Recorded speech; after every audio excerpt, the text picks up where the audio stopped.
If you're looking at moving to Alaska, one of the biggest things you are going to have to come to grips with pretty quickly is how exactly do you physically get up here? Well, in recent years, there really is only one option if you're moving up here, and that is the Alcan Highway. And for a lot of people, this can seem pretty daunting because you're talking about a very long road trip over a very challenging highway through another country. And so for that reason, it can be a little daunting for a lot of people when they first start looking at it. But today we're going to be unpacking it a little bit and giving you some of the best tips and tricks from all the people I have talked with on my podcast and live streams about their best practices for getting up here. Before we get started, though, real quick, my name is Jamin Goecker. I'm an associate real estate broker in the state of Alaska, and my mission, as always, is to help you to build an intentional and significant legacy for yourself and your family by coaching in real estate. And today, we're going to be talking about the Alcan. Make sure to give this video a like, subscribe to all that good stuff, and let's jump into it. Now, I'm not going to be doing this in any particular order, so I am going to just go and jump into this. Number one, I would say probably use Airbnbs as much as you can for the sake of convenience and for the sake of being able to have later check-ins when you're looking at going somewhere. And you really just get a lot more privacy and you do get more control over the entire experience. So for that reason, Airbnbs versus hotels really can take the cake when it comes to lodging. Second tip I would give you is if you are traveling with a caravan, like let's say there's going to be more than one vehicle, I would strongly recommend bringing some kind of a two-way radio along with you so you have the ability to communicate even when cell phones aren't working, because you're going to have a lot of dead zones along the way where you're just not going to have a whole lot of cell reception. And even if you're traveling just by yourself, I would recommend bringing some kind of a sat phone, some kind of a radio so you do have the ability to communicate even in those dead zones, because obviously that does create a whole set of issues if you can't talk to the outside world and something happens. Now, this really does make a lot of sense once you start thinking about it, and that is making sure that you pick the right time of year for you to be making the move to Alaska and making that trek down the Alcan Highway. There's going to be pros and there's going to be cons for all times of the year. First off, during the summertime, you're going to have sunlight nearly 24/7, and the roads are going to be very passable. There's going to be a lot more ups and downs literally on the road just because you don't have all the snow and the ice kind of filling in all the potholes along the way. And the highway is not necessarily the top priority for the U.S. or Canada as far as maintenance goes. So it can get kind of sketchy in some places. Still very passable. And during the summertime, that's when it's going to be pretty easy as far as that goes. Now, you are going to have a lot more people using the highway during the summertime. And for that reason, just the traffic that can be out there. Some people decide they want to go during the wintertime because they have less people. But also, that can be a con during the wintertime because you have less services open to serve less people. Okay, just because it's on the map and it says, gas station does not necessarily mean it's going to be open during the summertime or during the wintertime, especially during the wintertime. And that can go for hotels as well. And that's just something you kind of have to weigh. I will say one of the biggest advantages to making the move to Alaska during the wintertime, I should say, as opposed to the summer, is that by the time you're moved in and you're settled, it's time for summer and you can actually enjoy yourself, whereas everyone else that put it off are going to be using kind of their first summer where everyone wants to be outside and actually enjoying Alaska, stressed out with the move, whereas you put all that work in ahead of time and reaping the benefits. So that's going to be one of the biggest advantages to you to moving during the wintertime. Only you can make that decision as to when's going to be the best time of year for you, but those are going to be kind of your pros and cons. The next thing I would say is really be aware, for those of you with animals, what Canada's rules are about dogs, okay, about just really pets in general, but specifically they have rules around short-nosed dogs, long-nosed dogs that you have to kind of be aware of, and if you have any kind of canines you're bringing along with you, you definitely need to stay on top of those rules and make sure that you could almost quote them back to the border agent that you're going to be talking to.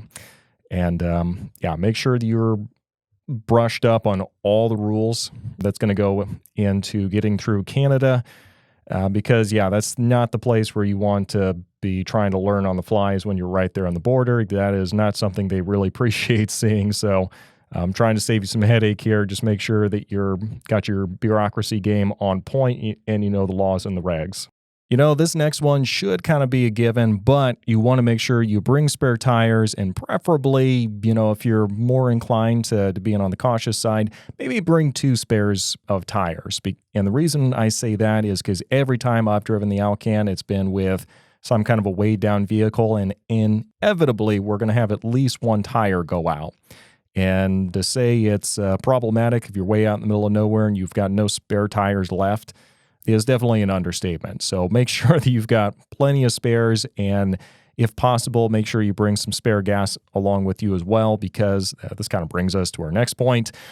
All the gas stations are not necessarily going to be open regardless of the time of year that you're traveling in. So you want to make sure you have plenty of spare gas, and you also have the foresight to be looking for gas stations when you're just at half tank. Okay, if you are scrambling around trying to find gas when you've got only a couple gallons left, that might be a little close for comfort, I think, is what you'll discover. So do make sure that you are looking for gas stations even when you're just at half full, and have some spare gallons in the back just to be on the safe side. Another thing to really keep in mind is you need to bring cash along with you instead of just relying on your credit card or debit or whatever it is that you have. Being able to use cash is really going to help you in some places where you're going to be going to a laundromat or somewhere else that's going to be more coin operated, and having that cash, it's definitely not going to be anything that's ever going to be against you, and it can definitely help you in some situations. So make sure you bring cash, both US dollar and whatever the currency is over in Canada as well. Let's go and take a break real quick here. For those of you who've been watching for a bit, you do know that I host a podcast called the Alaskan Journey podcast, and we've got a whole lot of new episodes that are going to be coming up in the near future now that we're, actually set up in our studio here. And it's going to be absolutely incredible. And again, for those of you who aren't aware, what the podcast is we talk with people who have recently moved up here to Alaska about their experience and all that's gone into them coming up here and getting situated, what they think about it. And it's really a gold mine of information for those of you who are considering doing the same in the near future. So do make sure you take advantage of that. Link for that podcast is going to be in the description section down below. Now, let's go and finish out today's video. Now, for some of you in some parts of the country, this is going to be kind of a hard tip to swallow, but I'm going to give it to you anyway, and that is slow down, okay? When you're driving on the Alcan, you're going to be kind of tempted to maybe push the limit just a little bit because, it's a long way, and being able to get an extra 5 or 10 miles per hour can definitely add up, but it's not worth it, okay? It's just not worth it. The road conditions are such that if you try being a speed demon out there, you're going to absolutely total your vehicle anyway, and getting pulled over in another country for speeding is just not something that you want to do. So slow down, take your time, and just keep in mind you're probably going to be going closer, I think it's like 45 or 50 in a lot of parts of the highway, and really that's kind of just road conditions because it's like, it's just bunny hills like at the ski slope up and down. And so you want to make sure you take that as conservatively as you possibly can. Really do make sure that you schedule times for stops along the way. And what I mean by this is a lot of people, they schedule their trip with absolutely no margin, and that is not where you want to be because contingencies are going to come up, and you're going to have to stop for road construction, or in my case, there was forest fires along the way, so we had to completely reroute. And that's not a position you want to be in where you start work like the very next day that you show up somewhere or something like that. So you want to make sure you give yourself as much time as possible. And not only that, but it's the Alcan. It's beautiful, and you want to be able to stop and do a little sightseeing. So make sure you give yourself enough time, enough margin in your schedule to be able to do that. Now, this is going to be a little bit of some inside information from people who've recently made the move up here, but that is try to schedule your time on when you're hitting the border at approximately the change of schedule time, a change of shift is what you're going to try to do. And I think that's right around like 4 or 5 o'clock because the people who are just getting off, they just don't really want to do anything that's going to create a big issue if they can avoid it, that's going to make them stay there longer. And so that's kind of the time that you want to try to time crossing the border, if at all possible. I understand everyone's got their own schedules, so that may or may not work for you, but just some pro tip.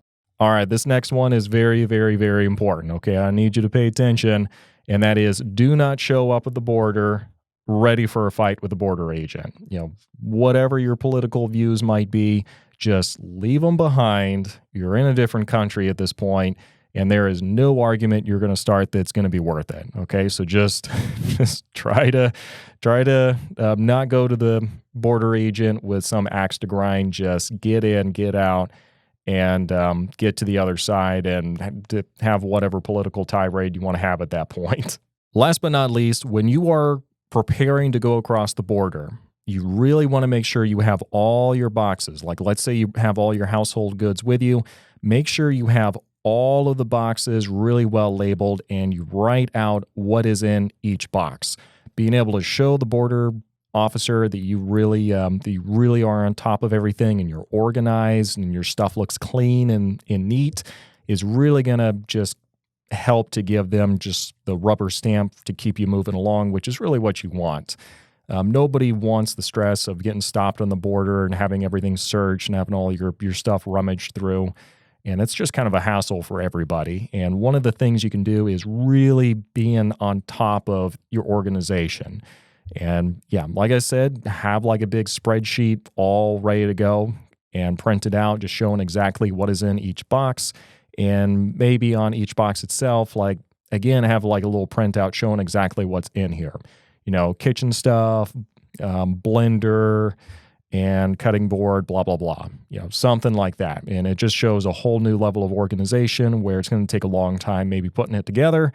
But when you're at the border, they're going to take one glance at that and be like, yeah, nope, that looks good. And rubber stamp, moving along. And that's going to save you a lot of time there. So it's going to be time well spent. Well, this has been my list kind of talking about the Alcan Highway and kind of the pro tips for what you can do to really improve your experience along the way. It is absolutely beautiful. And, that's good because it's pretty much the only way for most people to get to Alaska these days due to the ferry system. But that is going to be another video. But thanks for watching, and we will see you next time.